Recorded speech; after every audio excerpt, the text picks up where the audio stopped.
अस्सलामुअलैकुम, मैं शर्फ आज़म आप सभी का इस्तकबाल करते हैं अपने ही पसंदीदा यूट्यूब चैनल शर्फ आज़म ऑफिशियल में। साथियों, आज के सेशन में हम लोग डिस्कशन करने वाले हैं 12th क्लास का उर्दू जो कि 2023 में एग्जाम देंगे उन लोगों के लिए काफ़ी हेल्पफुल होने वाले हैं। ये फ्री क्रैश कोर्स का पार्ट 2 है। अगर पार्ट 1 नहीं देखे हैं तो इस वीडियो के डिस्क्रिप्शन में लिंक दिया गया, वहाँ से आप जाकर देख सकते हैं। आज के सेशन में हम लोग डिस्कशन करने वाले हैं ख्वाजा हसन निज़ामी के बारे में। और ख्वाजा हसन निज़ामी के बारे में इस चैप्टर से जितनी भी वीवी आया उसको हम सॉल्व करेंगे और इन्हीं का जो लिखा हुआ मजमून मिट्टी का तेल है उनका मुख्तसर सा खुलासा देखेंगे। और आपके बुक में जितने भी आपको सब्जेक्टिव क्वेश्चन दिया गया जो कि एग्जाम के पॉइंट ऑफ व्यू से काफी इंपोर्टेंट है उनको सॉल्व करेंगे। और लास्ट में चलेगा आपको ऑब्जेक्टिव क्वेश्चन का सेशन। तो मैं उम्मीद करता हूं कि आप इस वीडियो के लास्ट तक जरूर बने रहिएगा। तो चलिए इस वीडियो को हम शुरू करते हैं।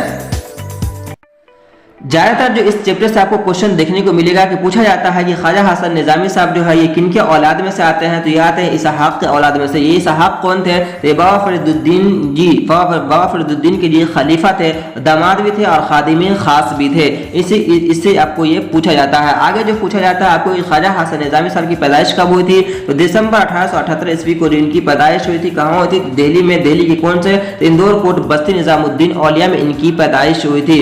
वालिदैन ने इनका नाम जो है कासिम अली रखा था, लेकिन मामू जो है इनको अली हसन करके पुकारते थे। और अल्लामा इकबाल साहब जो है ख्वाजा हसन निज़ामी करके लिखना शुरू कर दिया, जिनसे ये मशहूर हो गए।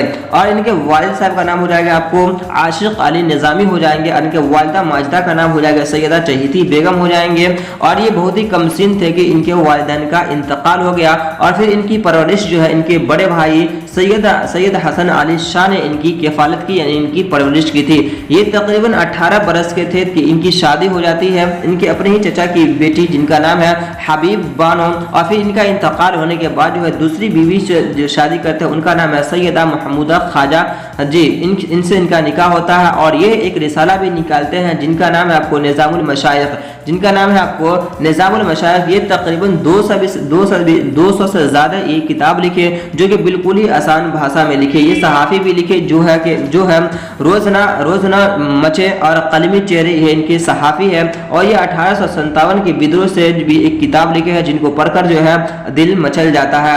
ये जो है ख्वाजा हसन निज़ामुद्दीन औलिया के सवाने लिखे जो कि निज़ाम बसरी है और सिपारा दिल इनकी ही तसनीफ़ है। ये 31 जुलाई 1955 ईस्वी को इनका इंतकाल हो जाता है। और ये अपने इंतकाल से तकरीबन 50 बरस पहले ही जो है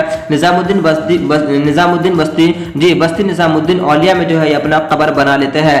तो ये इस चैप्टर से इतने सारे ये इंपोर्टेंट है, ये सारा चीज़ जो आपको एग्जाम में पूछे जाते हैं। चलिए अब हम चलते हैं इसके चैप्टर से। जी, इनका जो लिखा हुआ मजमून है जी, इनका जो ये लिखा हुआ ये मिट्टी का तेल है, ये क्या है? ये आपको हो जाएंगे आपको मजमून हो जाएंगे। क्या हो जाएंगे? मजमून हो जाएंगे। मजमून को ही हम इंग्लिश में एस्से कहते हैं, यानी जो किसी खास चीज़ पर अगर हम कलम बंद करते हैं उसी को हम क्या कहते हैं? उसी को हम मजमून कहते हैं। और इसको लिखने वाले कौन है? तो इसको लिखने वाले निज़ामुद्दीन औलिया, सॉरी, इनको लिखने वाले कौन है? ख्वाजा हसन निज़ामी है। कौन है? इनको लिखने वाले ख्वाजा हसन निज़ामी साहब है। इनमें जो 1-2 पॉइंट आपको याद रखना है कि हवा और पानी और आग में जो है कमतर जो है ये मिट्टी को समझा जाता है। किसको समझा जाता है? यानी खाक को समझा जाता है, जिनको खाक को ही मिट्टी कहते हैं, यानी इनको समझा जाता है। और ये इसमें जो है ख्वाजा हसन निज़ामी साहब जो है मिसाल देकर बताते हैं कि अमेरिका का एक ताजिर है जिनका नाम रॉकफेलर है। वो मिट्टी का ही तेल से जो है इतने पैसा कमा लेते हैं कि कुछ ही दिनों के बाद जो है बड़े बड़े अमीर शख्सियत में भी वो पुकारने लगते हैं, यानी कि बड़े लोगों में से उनका नाम शुमार होने लगता है। और फिर जो है ये मिट्टी के तेल के बारे में बताता है कि मिट्टी के तेल इतनी इम्पोर्टेंट है, ये मिट्टी के तेल इतने इम्पोर्टेंट है कि दीगर तेलों से भी ज्यादा है। ये जो है चोरों को जो है चोरी करने में, पुलिसों को जो है ये पकड़ने में, बूढ़ों को रास्ता दिखाने में और तालिब इल्मों को पढ़ने में जो ये काम आते हैं। और बहुत सारी चीजें इसमें जो है बताता है, इसमें जो है बताते हैं। अब चलिए हम चलते हैं सब्जेक्टिव क्वेश्चन में और जो भी डॉट है वो सब्जेक्टिव क्वेश्चन से ये सारा हल हो जाएगा। तो चलिए हम चलते हैं सब्जेक्टिव क्वेश्चन की तरफ। आपके बुक में जो सबसे पहला क्वेश्चन दिया गया है सब्जेक्टिव क्वेश्चन में कि आग, हवा, पानी और खाक में सबसे कमतर किसको समझा जाता है? खाक मीन्स हो जाएगा आपको मट्टी, क्या हो जाएगा, खाक मिक्स हो जाएगा आपको मिट्टी। तो इसको इसी तरह से मिलाकर लिखना है आपको। कैसे लिखना है कि आग, हवा, पानी और खाक में सबसे कमतर किसको समझा जाता है, मिट्टी को समझा जाता है। तो इसको इसी तरह से मिलाकर लिखना है। दूसरा नंबर क्वेश्चन क्या है कि मिट्टी, जी दूसरा नंबर क्वेश्चन क्या है कि मिट्टी के साथ दुनिया क्या क्या सलूक करती है। तो इसको इसी तरह से लिखना है आपको कि ये मखलूक के, जी ये मखलूक के पांव से रौंदी जाती है। इसको मिलाकर लिखना है। जिस तरह से इसमें जवाब दिया गया है इसी तरह से इसको नहीं लिखना है, बल्कि इसको याद कर लेना है, लेकिन जब एग्जाम हॉल में लिखेंगे तो मिला करके लिखिएगा। चलिए तीसरा क्वेश्चन क्या है, तीसरा क्वेश्चन आपके बुक में दिया गया है कि चमेली और मोतिया के तेल से भी अहम मिट्टी का तेल है, कैसे। क्योंकि उसके दम से दुनिया में उजाला है, क्योंकि उसके दम से दुनिया में उजाला है। किसके दम से, तो मिट्टी के तेल से दुनिया में उजाला है। अब न बिजली का टाइम आ गया, पहले जो है ये लोग जी पहले जो है मिट्टी के तेल से ही हम लोग क्या करते थे, जी उजाला पाते थे। चलिए अगला क्वेश्चन आपको चौथे नंबर में है कि मिट्टी का तेल देखकर लोग क्यों नाक मुंह चढ़ा लेते हैं। तो इसका लिखना है, इसका जवाब लिखना है आपको मिलाकर कि बदबू की वजह से। किसकी वजह से, तो बदबू की वजह से। पांचवें नंबर क्वेश्चन में आपके बुक में दिया गया है क्या है कि मिट्टी का तेल तमाम तेलों से क्यों बढ़ चढ़कर है, जरूरत और आफादियत के लिहाज से। छठे नंबर में है कि मिट्टी का तेल बिल्कुल बेगर्ज और बेताल्लुक है, कैसे। तो इसको इसी तरह से लिखना है कि मिट्टी का तेल बिल्कुल बेगर्ज और बेताल्लुक है अपने सलाह की पॉलिसी की वजह से। चलिए आप कुछ जो है सब्जेक्टिव क्वेश्चन है, जो हम वही सारा चीज पढ़ा रहे हैं जो आपके एग्जाम में पूछे जाते हैं, उसी को हम पढ़ेंगे। चलिए देखिए तीसरे नंबर क्वेश्चन में जो आपको दिया गया है, यहाँ पे देखिए क्या है कि मिट्टी का तेल इंसान का शरीकी गम है, कैसे। तो इसको पूरे यहाँ से लेकर यहाँ तक आपको जवाब इसी तरह से लिख देना है।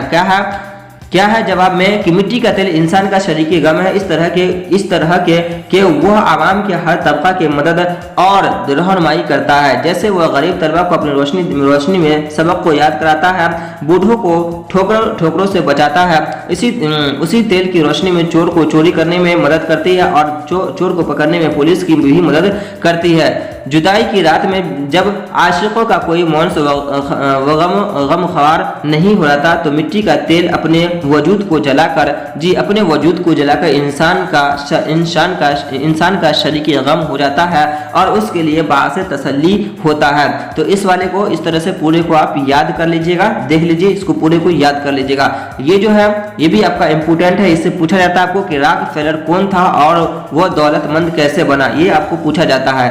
तो इसको लिखना है कि रॉकफेलर अमेरिका का एक ताजिर था, वह मिट्टी के तेल की तजारत करता था। उसने इब्तिदा में बहुत मामूली सरमाया से तेल की तजारत शुरू की और रफ्ता रफ्ता तरक्की करते करते बहुत दौलत कमाया और एक वक्त ऐसा भी आया कि उसका शुमार दुनिया के चंद अहम और बड़े सरमायादारों में होने लगा। तो इसका जवाब आपको यहाँ से लेकर यहाँ तक लिख देना है। अब कुछ जो है क्वेश्चन कवायद से दिया गया है जो कि डायरेक्ट आपको 5 नंबर में आपको एग्जाम में देखने को मिलेगा। पहला सवाल इसमें दिया गया है कि दर्जा झेल अल्फाज के अजदाद बनाए, यानी कि बिलोम शब्द इसका उल्टा बना है, जैसे कि बेकार है, जिल्लत, बदबू, उसके बाद खूबसूरत, मालिक और फिर रोशनी।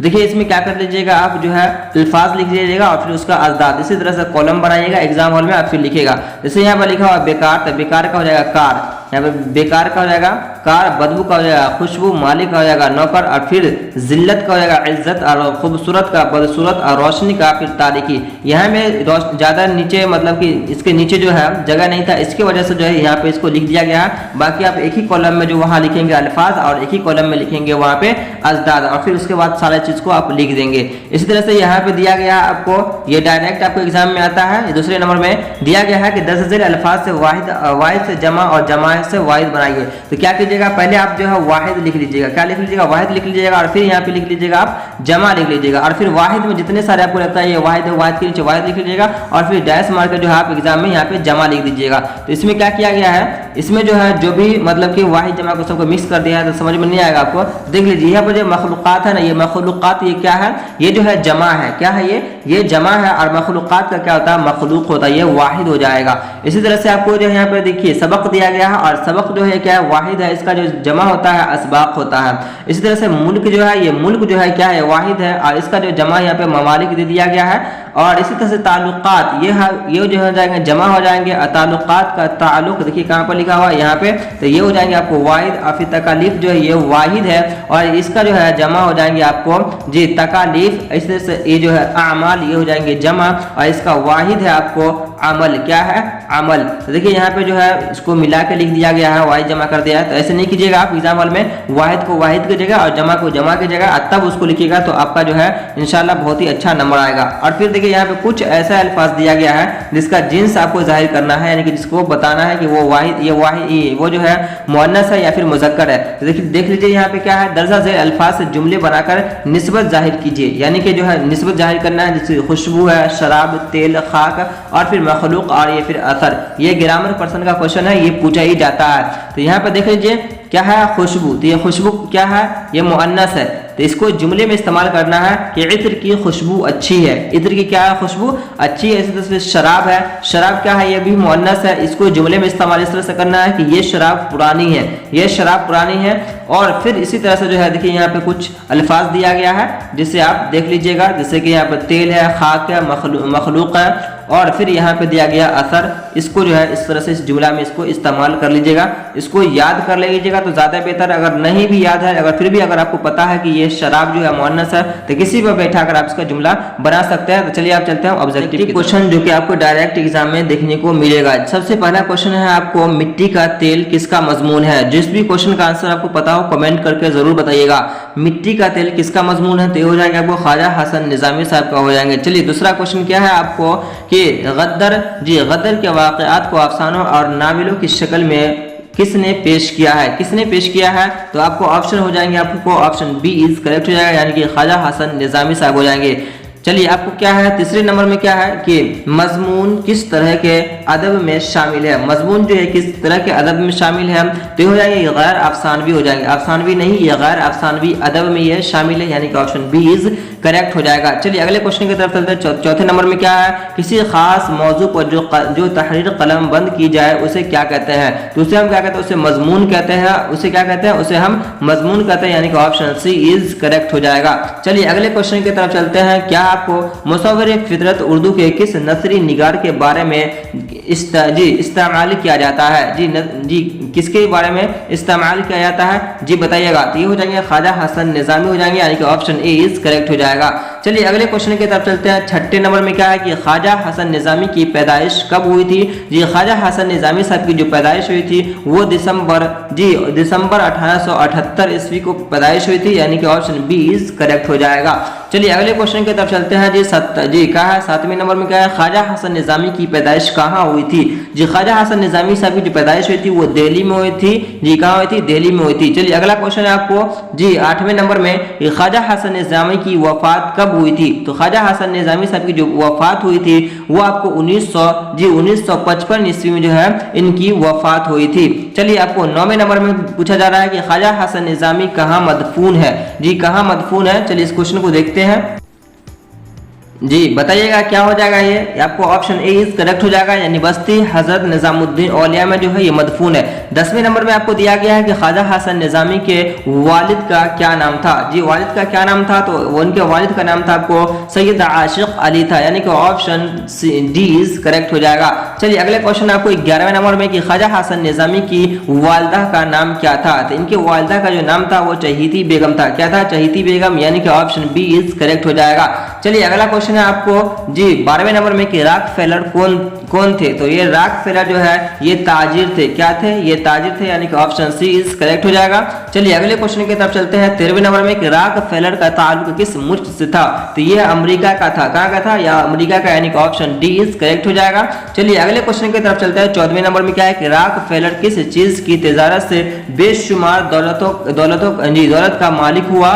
तो ये जो है मिट्टी के तेल से जो है ये मिट्टी का तेल का तिजारत किया और उससे जो है ये बेशुमार दौलत का जो है मालिक बन गया, यानी कि ऑप्शन ए इज करेक्ट हो जाएगा। चलिए अगले क्वेश्चन की तरफ चलते हैं। 15वें नंबर में क्या है, ये ख्वाजा हसन निजामी ने किस रिसाले की बुनियाद डाली थी। जी ये जो है किस रिसाले की बुनियाद डाली थी, तो ये निजामुल मशाइख की, किसकी, निजामुल मशाइख का, यानी कि ऑप्शन बी इज करेक्ट हो जाएगा। चलिए अगले क्वेश्चन की तरफ चलते हैं। जी अगला क्वेश्चन आपको 16वें नंबर में कि जिस बड़े भाई ने ख्वाजा हसन, जी जिस बड़े भाई ने हसन निजामी की कफालत की उनका नाम बताइए। उनका नाम क्या हो जाएगा, उनका नाम हो जाएंगे आपको जी सैयद हसन अली शाह, सैयद हसन अली शाह हो जाएंगे, यानी कि ऑप्शन डी इज करेक्ट हो जाएगा, यानी कि ऑप्शन सी इज करेक्ट है। चलिए जिम हो जाएगा। चलिए अगले क्वेश्चन की तरफ चलते हैं जी। क्या है आपको 17वें नंबर में कि वालिदैन के इंतकाल के बाद ख्वाजा हसन निजामी की कफालत किसने की थी? तो ये भाई ने की थी। कौन ने की? भाई ने की थी, यानी कि ऑप्शन ए इज करेक्ट हो जाएगा। चलिए 18वें नंबर की तरफ चलते हैं जी। क्या है? सैयद बदरुद्दीन इसहाक किस मशहूर बुजुर्ग के खलीफा थे? किस मशहूर बुजुर्ग के खलीफा थे? तो ये बाबा फरीदुद्दीन गंज शकर रहमतुल्लाह अलैह के जो है ये क्या थे? खलीफा थे और खादिम खास भी थे और दामाद भी थे, जो कि हमने आपको चैप्टर में बताया। तो ऑप्शन क्या हो जाएगा आपको? ऑप्शन बी इज करेक्ट हो जाएगा। चलिए अगले क्वेश्चन की तरफ चलते हैं। 19वें नंबर में क्या बता रहा है कि सिपारा ए दिल किसकी तसनीफ है? तो ये सिपारा ए दिल किसकी तसनीफ हो जाएंगे? ये ख्वाजा हसन निजामी के हो जाएंगे, यानी कि ऑप्शन ए इज करेक्ट हो जाएगा। चलिए अगला क्वेश्चन आपको 20वें नंबर में क्या है? ये ख्वाजा हसन निजामी के ख्वाजा हसन निजामी के मोरसे आला में एक बड़े बुजुर्ग गुजरे हैं, उनका नाम बताइए। यानी कि उनके जो है जद अमजद में जो है उनके एक बहुत बड़ा जो है बुजुर्ग गुजरे हैं, उनका नाम बताना है। तो उनका नाम हो जाएंगे आपको सैयद बदरुद्दीन इसहाक हो जाएंगे। कौन हो जाएंगे? सैयद बदरुद्दीन इसहाक हो जाएंगे। इसी को पलटा कर पूछ दिया जाता है आपको, ये ख्वाजा हसन निजामी किनके औलाद में से आते हैं? तो ख्वाजा हसन निजामी जो है आपको सैयद बदरुद्दीन इसहाक के औलाद में से आते हैं। तो ये जो आपके ऑब्जेक्टिव क्वेश्चन थे, यानी कि 20 नंबर हमने